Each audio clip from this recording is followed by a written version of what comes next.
Siksikan na nga ang mga pasahero sa NAIA, abay sari-sari pa ang aberya. Live mula sa NAIA Terminal 3, nasa frontline ng balitang yan, si Gerard de la Peña. Gerard, kumusta ang holiday rush dyan sa airport?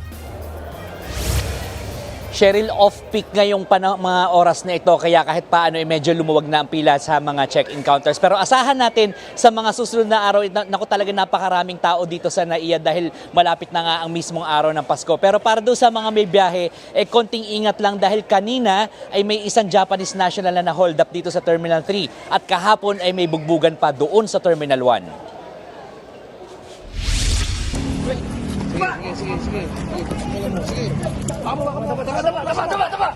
Walang kawala ang dalawang lalaking nagpanggap na transport personnel sa NAIA. Pero mga hold-upper pala sila. Nabiktima nila kanina ang isang 76-year-old na Japanese sa Terminal 3. Ayon sa airport police, notorious na hold-upper ang mga suspect.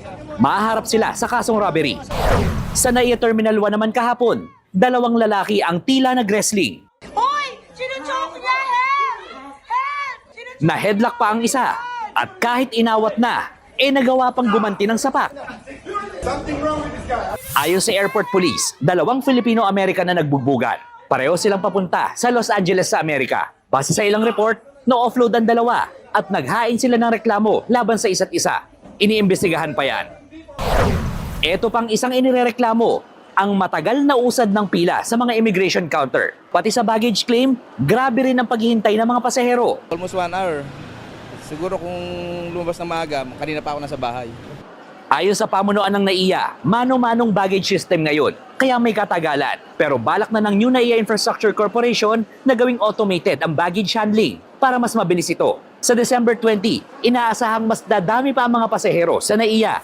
Ayon sa Civil Aviation Authority of the Philippines o CAAP, posibleng tumaas ng hanggang 10% ang bilang ng mga pasahero sa mga paliparan sa bansa kumpara noong nakaraang taon. Mas kasi affordable na yung air travel as compare, especially yung mga tao Christmas rush. Mahirap sumakay ng bus, mahirap sumakay ng barko, it take time. So at least sa airline, sa aircraft, 1 hour, 2 hours, nandoon ka na.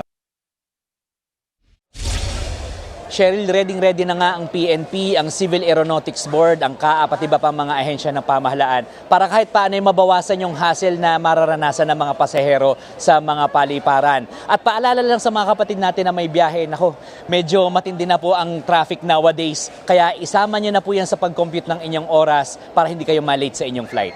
Cheryl. Maraming salamat, Gerard de la Peña. Mga kapatid, Cheryl Cosing po. Maging maalam at may pakialam sa mga napapanahong issue at headlines. Mag-follow at mag-subscribe na sa social media pages ng News 5.